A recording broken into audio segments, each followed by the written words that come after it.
Hi, friends. How are you? I hope you're well. I hope you're doing well. I really do hope and pray always that you're doing well. Actually, I recorded this video and then somehow there was no audio in that. I mean, the audio was not at all audible. I mean, there was no audio. So I'm re recording it because it is important. So I wanted to talk about another thing, a social issue only that is, in a way, detrimental to so much of mental trauma that people go through. And you may be thinking, you may be thinking, if you're in a very difficult stage, when is she going to share any tips on healing and all? So I do get that. These are the things that contribute to a larger scale to a lot of people being depressed or traumatized. That's why I wanted to cover these topics first. Not that I don't care about you. It's like prevention is better than cure. And somebody might be just steps away from completely crashing down, you know. So when they become aware of um, what is going on with them, or when they see that, yeah, things can get better, they can take a step back, they can start their healing journey. And when you have not completely crashed down, when you don't have to build your life up from the scratch, it's easier. So it's for them also. I mean, you will learn things too. I'm not being pompous here, that yeah, I have so much to teach, you will learn, you should listen. No, but I do. I keep, yeah, the camera, I don't know what's going on today. First the audio didn't get through and then the camera is. So I'm not saying that, but you may find something that is useful for you. So I will just not leave you hanging. I should share some tips, like, so I'm sitting on the floor right now, not just on the cold hard floor. Sometimes I do that when I need a lot of grounding, when I feel like all my energies or my mind is getting very muddled. Anyways, for meditation, we mostly sit on the floor only, um, upon the yoga mat or a cushion. So I do that. So I sit on the cushion and all, but um, that's incredibly grounding. And you'd be like, sitting on the ground is grounding. What does it mean? Incredibly grounding is like, if you are sitting on the floor and I don't know what condition you are in, so I can sit up straight. I do have back pain, but still to some extent I can sit up straight. So slowly you can just, by grounding your energy, I mean, you can try to focus on close your eyes and try to focus on your breath. It's not just comes like that in a day, but it immediately it starts giving results if you are in a way, completely committed to it. And so when you sit on the floor and just close your eyes and let go of thoughts have a way of not going away. So not thinking about that, the way not thinking about that is like, sometimes you're not even thinking, they're just arising. So not getting affected by them, because thoughts create reactions in the body. That's how the body and mind work, right? Body and brain work. So if you just let the thought be, and you're just sitting there, and if it is not something urgent, something that requires your complete attention or something like that, then you can find this time and space. You sit and you just try to relax your body. Don't listen to your thoughts, because your thoughts will initially tell you you should be doing something, you're wasting your time, or this or that, or they will try to scare you or something like that. So you have to, and if we go on fighting each and every thought, it's like putting out weeds from a field where the moment you put another weed, a thousand more sprout up. So there is no point eradicating each and every thought. It's just that become an observer in a way. And I would say, I wouldn't say, I mean, I would say don't even become an observer. Let them go or come as whatever they are. Don't be bothered by them. Don't be stirred by them. Just sit and breathe and feel like you're being centered. And from being centered, I mean, uh, like you are getting some control over your emotions, that you are not feeling like um, all your energies, or you're not feeling like you're everywhere or you have to be everywhere. Mostly healing is, we think that trauma or the mental illnesses that we suffer from are just about the brain. It is so much about the body also, equally important.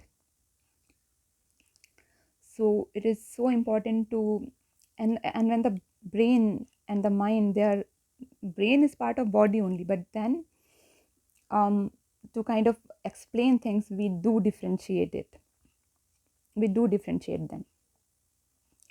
So once you try to bring your attention to your body, get settled in your body, because your mind will be running here and there, scared, and I don't know what. And I'm not saying just the finding on the floor, I find it really, really soothing. I sometimes just sit on the floor like that only, most of when I'm reading a book or something like that. But if you are not in that condition, if you feel sick or something like that, sit on your bed, pop against a pillow. If you can, it's really good that if you can keep your spine straight, and if you can't do that also, recline against the pillow, but try to focus on your breath, and try to make yourself feel better. Do not argue with the thoughts. And there are times to argue with the thoughts. Some thoughts not argue, but just ask them to leave. But when you are kind of in a going to meditate or ground your energies, or just be still. Let your mind run anywhere your mind wants to run. Let your body be still. Your breath is your biggest ally. This is what I have found. Your breath is your biggest friend in bringing your mind back, in kind of grounding your energies. You have to make your body feel safe, most of all. So, because mostly in trauma, what happens, like I said, we just think it's about the brain and the mind, trauma or depression or mental illnesses. It affects the body as much. The body suffers a lot. And the body starts becoming the authority. That's what we don't know most of the times. That's what I found during my research. Intuitively, in a way, I was kind of knew it. I knew it. But I just didn't want to push ideas that I just think are right. So I did some research, some really good authors and practitioners who have written amazing books, like who have done the practice, who have been doing this work of helping people, or who are like authorities in this field, 30-40 years of experience. And I'm not saying whatever you read or whatever you listen, you should just agree with it. I always check it with me. How is it making me feel? Does it resonate with me? And if I feel like, yeah, yes, I try that. So let your mind wander. You come back to a state of stillness, in a way, not feeling like uh, you have to do this or that. Not being in a state of panic. And it's very difficult while you are having a panic attack. So while you are having a panic attack and you can't sit, just lie down in your bed. I would advise you to keep your spine straight. And if you can't do that, also still go, let the thoughts come, and don't associate with those thoughts. This all sounds very esoteric or spiritual, but these are very practical methods. This is something that helps me. So just close your eyes, focus on your breath. Mostly when we are having a panic attack, it's hard to even breathe, and so many fears pop up which are not even real. So you have to go on trying that. You have to go on reminding your body it's safe to relax. It's safe to relax. You're not under threat. I don't know what condition you are in. Like I was in under a physical threat a lot of times, but then also when I would get space, I would remind my body, you're safe. I got this. We got this. Slowly with practice, there are few practices. It's just that you're saying and your body will agree. It's not going to happen because your body has learned by experience. Your brain has changed in a way by experience and repetition. So once you find yourself in a place, I would ask you to find a place when like when you have a panic attack also, and when you don't have a panic attack also, you can start this practice if you feel like. So just bring your awareness to your body. It may be like your heart may be pounding very hard, and you may be sweating or feeling very scared.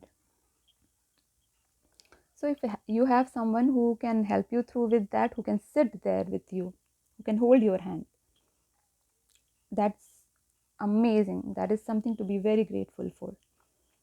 And if you're alone, like I was, and I would tell you why I keep giving my example, because so many of us are alone, and that makes it even harder, and we start thinking like there is no way out.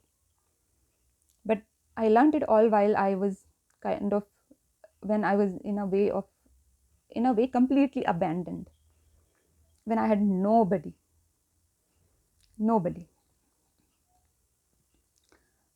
So it was like I was under panic attack 24/7.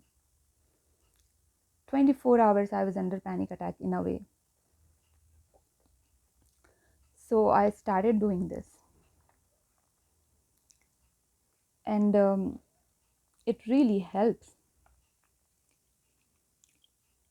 making your body feel safe. I will i will make a proper video on this. It's just that there are few social topics that I need to cover. One would have been completed had the audio gone through. I really worked hard on that, but it didn't happen. Like I said, I'm not the one to back down. I'll make it again. So I'm making it again.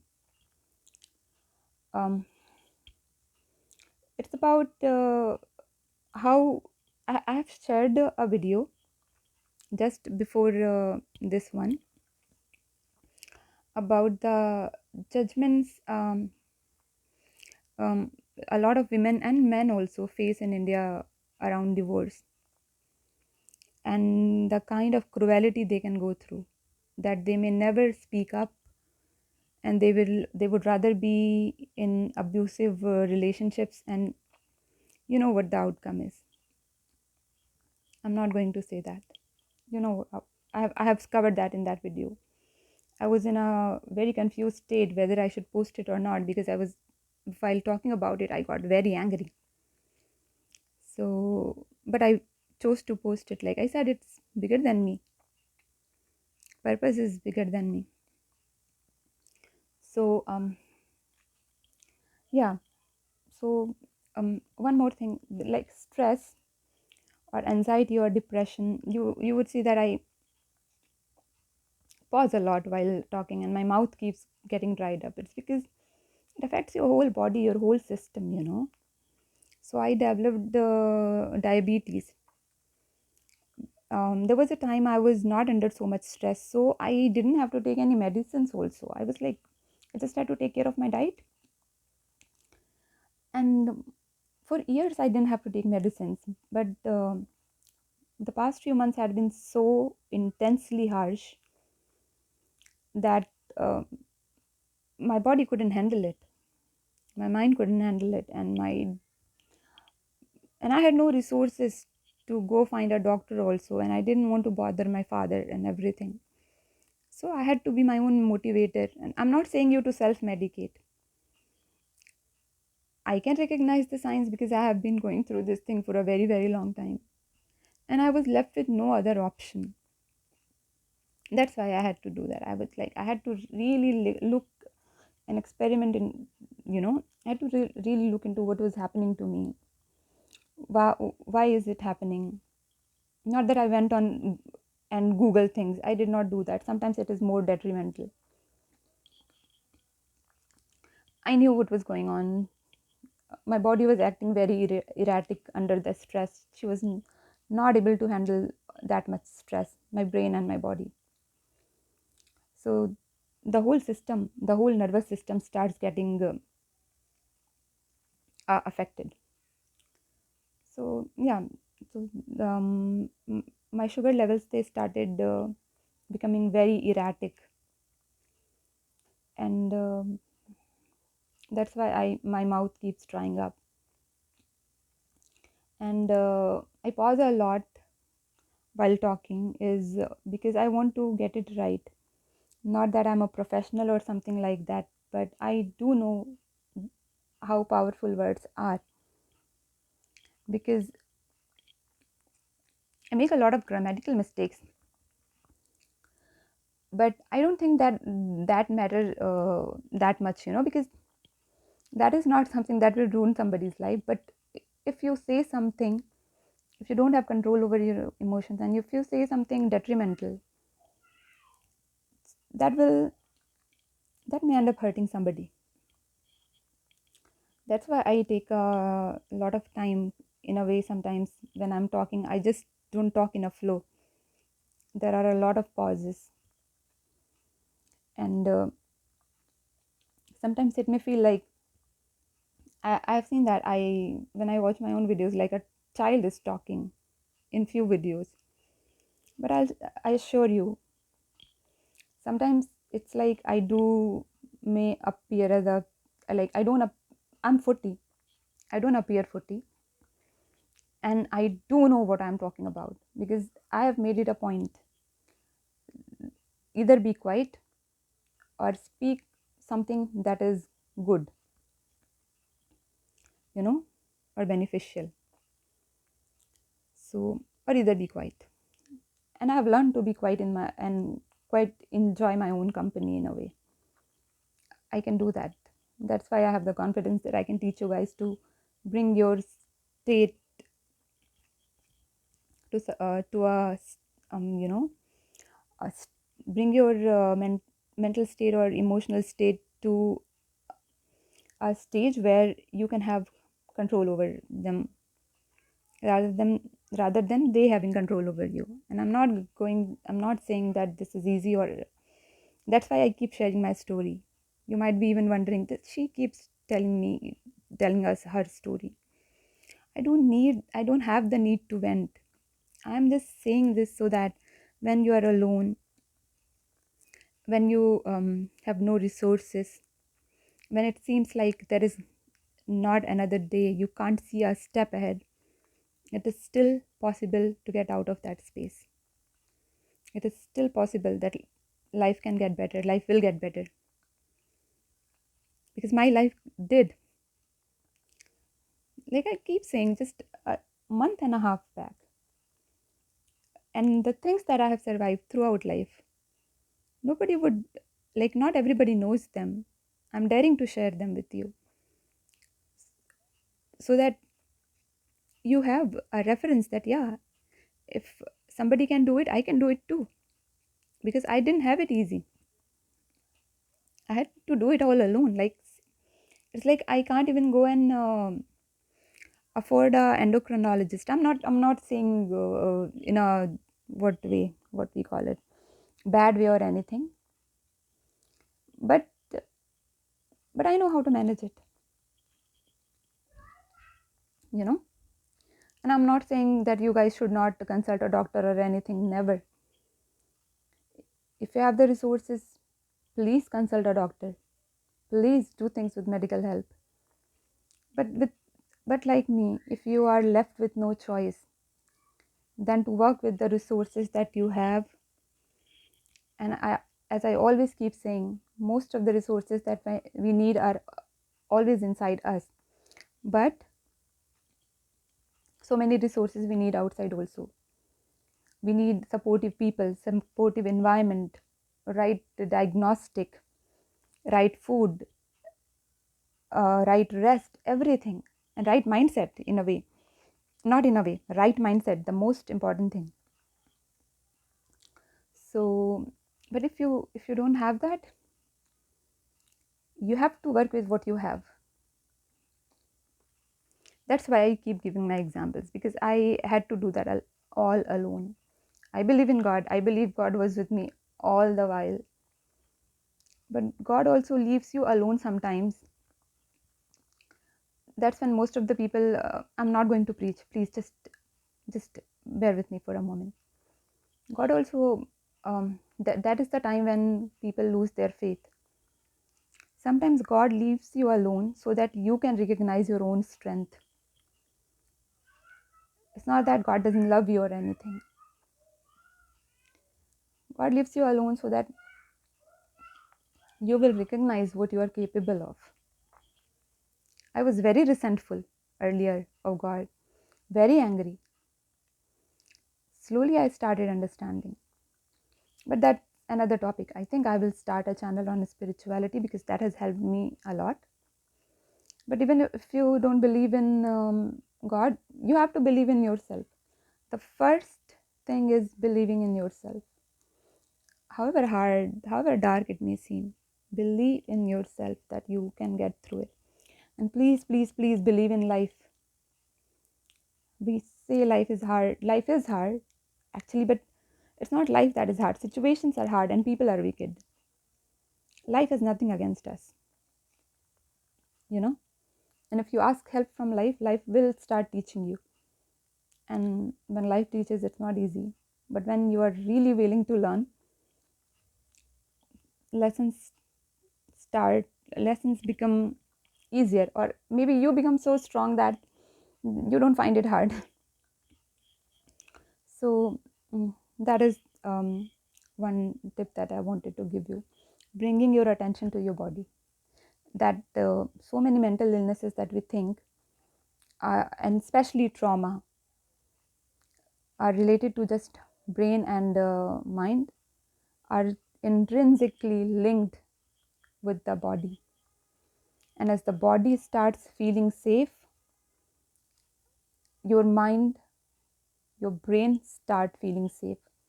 It's the brain that controls the body. But when you have been under trauma for a long, long time, when you have been in a survival mode, and from survival mode, when you have been anxious and scared and threatened for a very long time, there gets a disconnect between the brain and the body. I would say brain and body, they're one thing, but we say this to make things easier to understand. And not just that, it is like that, you know.